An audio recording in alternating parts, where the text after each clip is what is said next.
This is my part of the story. March 24th, 1967. I was on crew with Fred Mywald.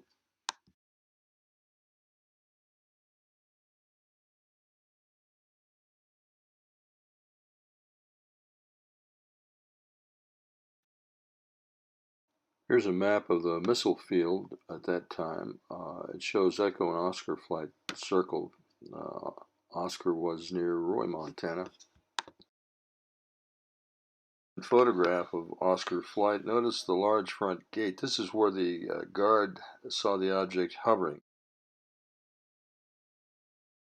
Cutaway view of our hardened capsule, about 60 feet underground and highly secured. We were required to stay in the capsule, locked in 24 hours until relieved by another crew.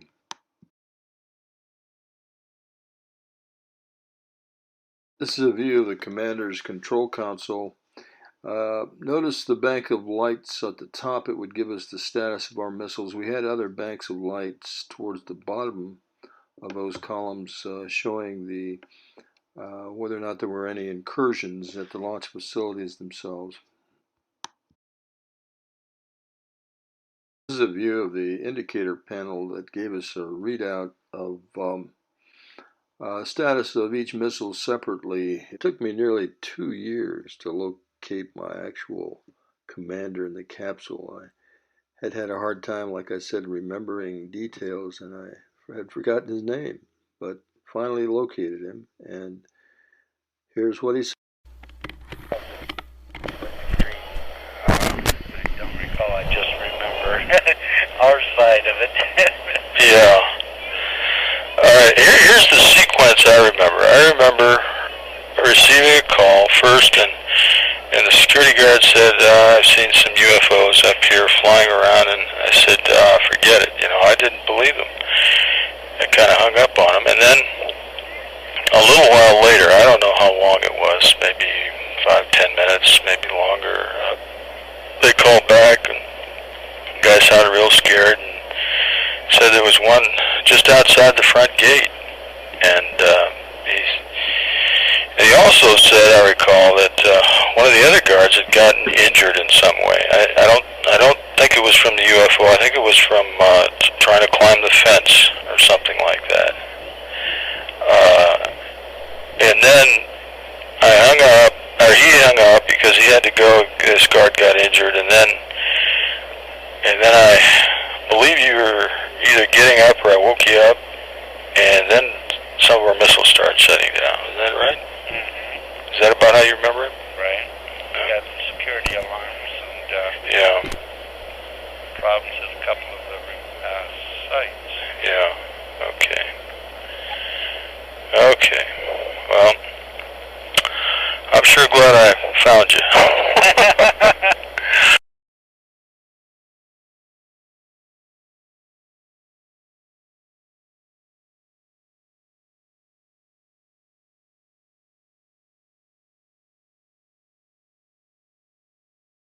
Reports from their field about UFOs. So I remember the two guards that had gone out to one of the sites finally got back scared to death, and we had to relieve them of duty. Yeah. Oh, you mean our guards? Yeah. Oh, I didn't know that. Yeah, and Roving Patrol type. Oh, I see. They had gone out to one of the sites, one of the LFs, and on the way back they lost radio contact, and we ended up having to send them back to base early. I'm not sure what happened. I don't think they ever returned to guard duty. And what were they scared about?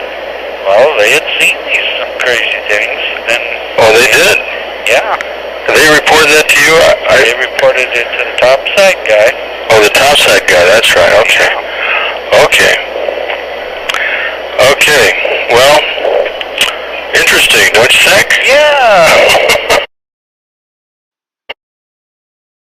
Just to follow up on what Colonel Mywald just said, besides losing the missiles to no-go condition, we also had indications of intrusion in the launch facilities. So we sent guards out there. They saw the objects again, and that's what Fred just described. They came Although back 40 years very had passed, Colonel Mywald wrote me in 2011 to confirm these points about our incident in 1967.